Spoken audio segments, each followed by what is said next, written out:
Alright, and we're back. And you can see that I kind of reorganized everything over there. Put the engines there, the freight car, the express boxcar, and then the parts over here. Hopefully this stack will increase. And the next, for a little bit here. So let's begin with the second stack. Place this down. See, this one is very clearly a well-used Amazon box. So this will be its last life here. I generally don't trust people who package things like this. Um, Reusing a box is fine if the box is still in good condition, but when it's all rumped up like that, I don't quite trust it. But this one looks okay. So this, I think, if I recall, was 4 Santa Fe reefer car kits. Yep, nothing else inside there. Let me double check how much I paid for this. I paid $38.95, not including shipping again or taxes. I usually just do the sell price. Because I mean, these days you really can't compare to a hobby shop, because I really can't go to a hobby shop these days. Here are the numbers. They're all Grand Canyon, which is cool. I'm not gonna go into too much detail about these. I hope they're in good condition. If not, I mean, it's whatever. The question is, yeah, they come with plastic wheels, which kind of sucks. I need to buy. That's the reason I need more metal wheels, because these come with plastic wheels and no couplers. So, oh well. At least I hope. I think the parts are pristine though, so hopefully all the little details are complete. I have a few of these kits where the details that came broken, so those end up just being parts for these kits. So in case I break these details, I can use those. Anyways, I'm place to the side, and the next box over. I'm not sure what this is. Well, I don't know what any of these are, but another worn box. You can see like it got really messed up there. Something hit it hard.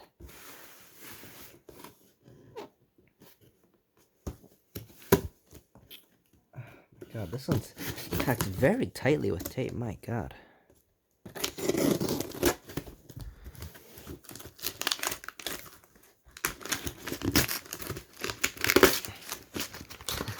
I don't care.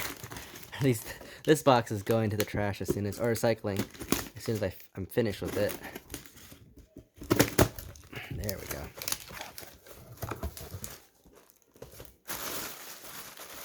Interesting. Uh-oh, that's not good. I took it out and it just slid right out. What is this? Oh, I think I know what this is. This is a Bachmann 280. I have currently 5 of these in my collection. I sold at least 3 of these, so in total I've had owned at some point around 8 of these. And this one I believe was completely broken, though it actually looks fine in this photo. Oh wait, it's missing a ladder there. Okay, yeah, it's definitely missing some parts, which should be here. Yeah, they're definitely damaged parts. Like, because there's supposed to be a knob there, it's missing. That's not good. I don't actually. I think this was an impulse buy. I wasn't actually planning to win this, but well, no one bidded, so I guess I won it, which is not a bad thing. I mean, it was how much was this? I think it was fairly cheap, because I don't usually buy these for much. Um, Although these have increased in value recently, which is strange. They used to sell on average for about 50 to 60. Now I've seen them sell for 80 to 100, which is insane for a non-DCC or non-DCC sound model. Yeah, I paid $21. Okay, yeah, go figure. $21. You really can't beat that for even the worst model. That being said, it is missing the rear. Sorry, you guys can't see this. It's missing the rear stirrup steps, if you call them. I guess you could call them. The ladder's clearly messed up. They tried to glue that. See the white glue marks. No coupler box, a lid either. There's just a piece of metal sticking out for the drawbar pin. That's funny. That's pretty funny. These pins are actually fine though, so I could reuse that board. Yeah, and I do like the white striped wheels. I do think the original owner made those. I'm not really sure actually. Maybe it came like that.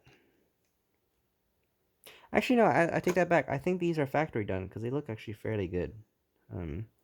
Yeah, all right, so let's see the damage on this. So here's one pin. Oh, shoot, this entire thing is just... Oh, that's not good. It looks like the screw pin, the screw that's meant to screw in there is completely stripped, so it's not holding the shell into place. This is basically garbage. I don't even know if it's worth $21, honestly. Like, this handrail's fucked up. Excuse my language there. It's missing a station, whatever you call it. These two things are not meant to be there. I think those are replaced or misplaced. I think they took them out and re-drilled the holes for those. They should be lower down on each side, not on the very top, I don't believe.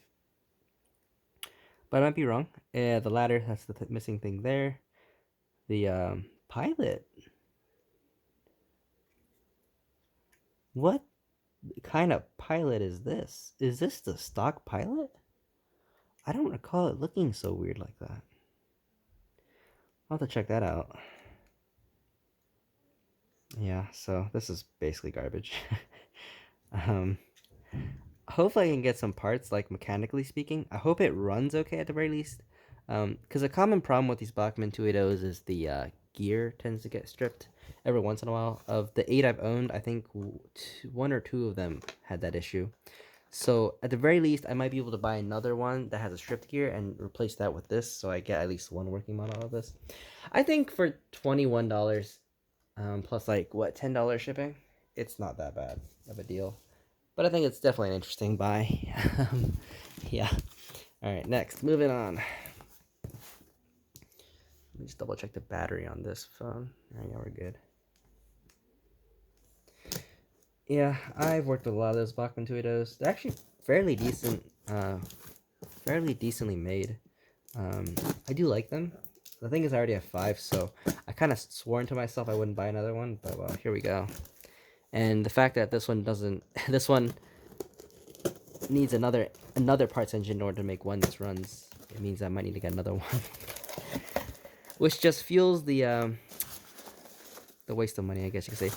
Ooh, this is gonna be an interesting one. So this is a Sunset Brass Santa Fe 280. Yeah, 39 or 1900 class. These are actually fairly rare. I like the colorful pellets there. So this is actually quite interesting. I found this guy, and by the time I won this, I looked at through his history of sold items, and he's got some rare Santa Fe stuff that sold for super cheap. He sold quite a few United Brass Santa Fe 484s for only $100. He sold a Max Gray 462 for like 140, which is honestly average selling price, but those things are super rare, and I really wanted one. And he sold this, of course, which I really like, which I also really wanted. So if you guys don't know, Santa Fe had a multitude of 280 classes. One which is the 1900 class, and I believe the 1950 class.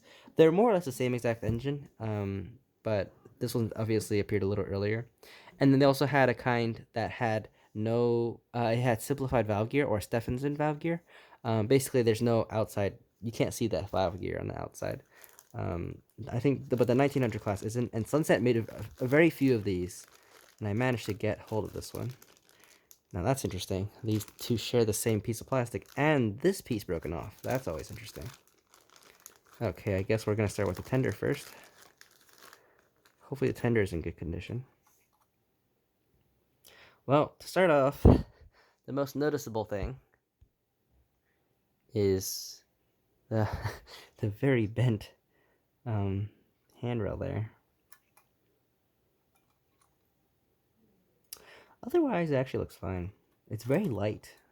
No weight inside. It seems like it's just the brass and it's hollow. Some brass engines have a lead weight inside. This one clearly doesn't. Or if it does, it's very light and insignificant by all means. Alright, here's the engine. It does have a CAN motor, which is good, and a nice gearbox, which is always good to see. This is fairly detailed. I do like it. It's already growing on me. It looks really good. So here's a closer look for you guys. Sorry for the poor lighting, by the way. I'm filming this at night. I really want to get this video done. Well, more so I really wanted to open these up because I just got home and I got a quarantine anyway, so I figured I'd open these up. Yeah, so you can clearly tell this is one of the, I believe, injectors. I don't know what they're called, but yeah, they usually fit right underneath of the under the cab. So it's meant to be there. I'm not really sure I'm gonna work on that. I could solder it, but realistically, I might just glue it and then add some heat shrink tubing over it, cover it up. Um, this was another impulse buy. I wasn't really planning to get it, but it looks pretty cool. So yeah, I paid 178 for this, which I don't think is that bad. They usually sell for over $200, but I mean, I didn't really need it in the first place, so this is definitely an interesting buy. I'm gonna put this to the side. Yeah, so okay, I can't really say too much about this engine. Would I not bid on this if I were to do this again? Probably not. I think it's a cool engine, but I'm not. I don't want to sell it, but I might because it's kind of expensive, you know. Um, and if I do sell it, I shouldn't make a loss out of it. Like I should be able to sell it for about $200, so I'll get my shipping and tax and whatever back. But I don't know. I think it's a cool engine though, nonetheless. I'll probably keep it just for the heck of it. But yeah, wasn't planned. See, now this is well packaged, I think. What the heck?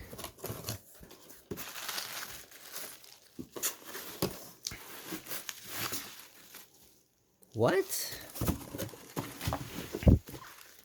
What the heck is this? Hold up, I don't recall buying this at all.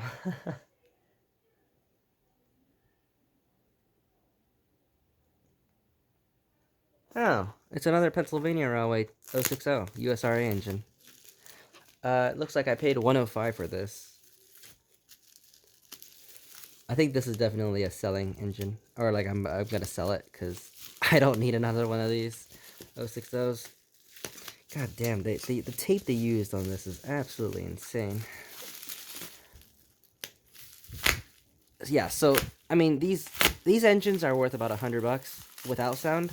With sound, I'd say they're worth. Or okay, my bad.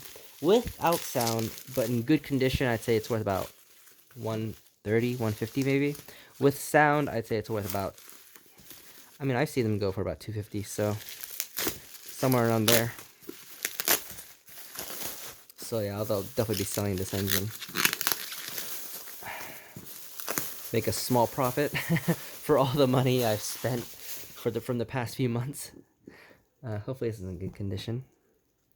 Yeah, 350, 260 sound. So 7011. I think I've had this exact engine before. It's obviously not the same engine because this box was different. It's a lot more pristine. Hey, look at that. Here's a tender. You know that Walters made two of these Pennsylvania 060s. The kind with the short Pennsylvania and the one with the stretched one. The one with the stretched lettering is a post-war, and this is a pre-war version. This actually looks pristine. I wonder why this didn't sell for that much. Strange. Anyways, yeah, it comes with the parts. You know that a new one should come with all these parts. A magnet to control the QSI sound decoder. A spare wheel without traction tire. So this one comes with traction tire by default, and then you can swap it out for a non-traction tire wheel with a little tool. Here's the little, I'm not really sure what they're called, but they're basically like they're detailing for the cab. And here's the engine itself. Honestly, I don't think I'm going to even take this out. It looks pristine. I don't want to ruin it. Oh, I lied. This is not pristine at all because that is very messed up there. Alright, I guess I'll take it out.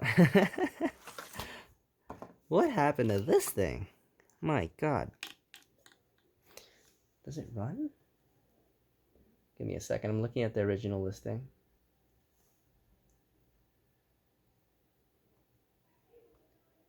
See original listing.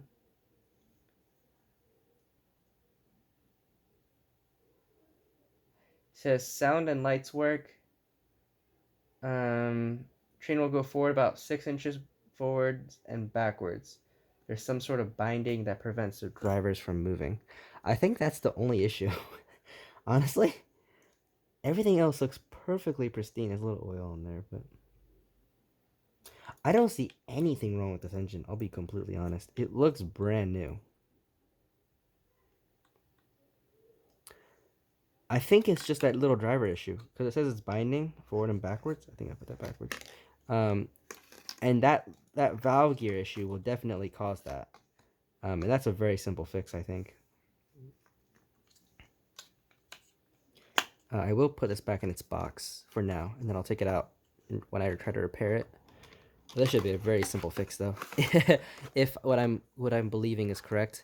The most common issue with these USRA 060s is cracked axle gear for sure, cracked axles on the other two wheels, and just negligence, honestly. I've seen so many of these in poor conditions. In fact, the four that I had... Oh.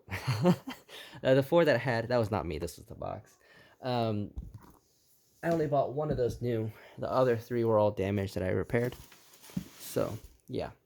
Alright, and that completes the second tower. So the last tower will have these two USPS boxes, a train roll box, and actually there's two more up there, so it's actually 5 boxes. I'm not going to scroll any up higher because I don't want to expose anything in the background. But yeah, so it's coming to be quite a complete collection right now. It's looking pretty good. I'll see you in a bit.